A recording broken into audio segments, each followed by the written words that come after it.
Difitnah anak hasil selingkuh, Sarwendah ngamuk, siap tempuh jalur hukum. Sarwendah siap melaporkan pemilik akun media sosial yang menyebar fitnah bahwa anaknya dengan Ruben Onsu adalah hasil hubungan perselingkuhan.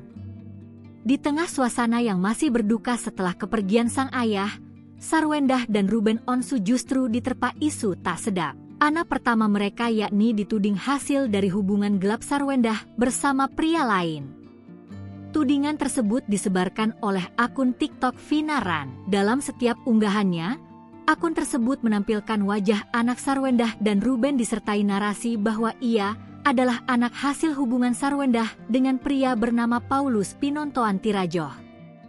Tak hanya menyerang Sarwendah, fitnahan juga ditujukan kepada Ruben. Akun tersebut menyebut Ruben sering meninggalkan Sarwendah sehingga mantan personil Cherry Bele itu selingkuh. Usut punya usut, fitnahan terhadap Sarwendah tidak hanya sekali terjadi. Pasalnya, sebelumnya, Sarwendah juga sudah pernah diterpa isu miring soal anak angkatnya, hingga ia melayangkan somasi.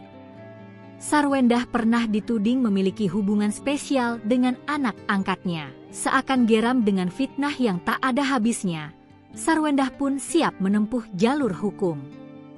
Chris mengatakan, fitnahan yang dilayangkan kepada Sarwendah telah membuat kliennya terpukul. Tak lagi melayangkan somasi, kini mantan istri Ruben Onsu itu siap melaporkan akun yang memfitnah dirinya kepada pihak berwajib. Lebih lanjut, Chris menegaskan bahwa apa yang disebarkan akun TikTok tersebut adalah fitnah. Pun motif dan tujuan dari akun tersebut menyebarkan fitnah terhadap Sarwendah masih menjadi tanda tanya. Chris lantas memperingatkan kepada pemilik akun agar tidak jadi pengecut setelah dilaporkan ke polisi. Ia meminta penyebar fitnah tersebut untuk mengikuti proses hukum yang berjalan jika nanti sudah resmi dilaporkan. Chris juga memohon kepada pemilik akun tersebut untuk tidak melanjutkan fitnahan terhadap kliennya.